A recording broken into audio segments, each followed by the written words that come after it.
আমাদের ধর্মের মধ্যে ওম শব্দ, এটারও কিন্তু একটা বড় ভূমিকা আছে।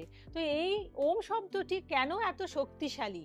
এর মধ্যে কি কোনো বিজ্ঞান আছে? এই যে দেখেছো, ওই ওম আমরা ওম উচ্চারণ করি, ওম ধ্বনি দিই, তাতেও জ্বালা। এটার মধ্যেও দেখতে হবে বিজ্ঞান আছে কিনা, মানে কোথায় কোথায় বিজ্ঞান খুঁজবে। ওম শুধু একটা শব্দ নয়, বিজ্ঞান বলছে পৃথিবীর সৃষ্টির সময় একটা শব্দ তরঙ্গ তৈরি হয়েছিল, সেই তরঙ্গ এখনো মহাবিশ্বে ছড়িয়ে আছে।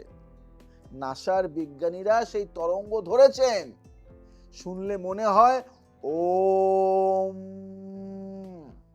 শাস্ত্র বলছে ওম হলো ব্রহ্মের শব্দরূপ, ব্রহ্মের শব্দরূপ, সৃষ্টির প্রথম শব্দ। চিকিৎসা বিজ্ঞান বলছে ওম উচ্চারণ করলে রক্তচাপ কমে, মানসিক চাপ কমে, মস্তিষ্কের আলফা তরঙ্গ সক্রিয় হয়, শরীর ও মনে শান্তি আসে।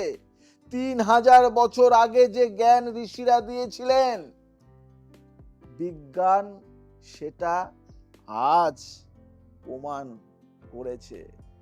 ওম বলো, শুধু ধর্মের জন্য নয়, নিজের শরীর ও মনের জন্য। প্রকৃতি নিজেই এই শব্দ তৈরি করেছে। বুঝলে? জানতে হবে, বুঝতে হবে, শিখতে হবে। না জানলে কারো কাছ থেকে শিখতে হবে। শুধু অন্য কথা, অন্য কথা, অন্য প্রচার, অন্য প্রচার জয়দেব শাস্ত্রী করতে দেবে না। কট্টর হিন্দু।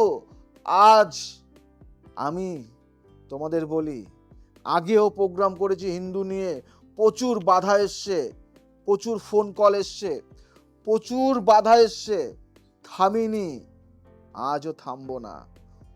জীবনে বেঁচে আছি, সারা জীবন থাকবো না বেঁচে, মরতে একদিন হবে। তাই মনের মধ্যে যা আছে সেটা উগলে দিয়ে যাব। এবং একটা কথাই বলবো, যে হিন্দু হয়ে জন্মেছি, হিন্দু হয়েই মরবো।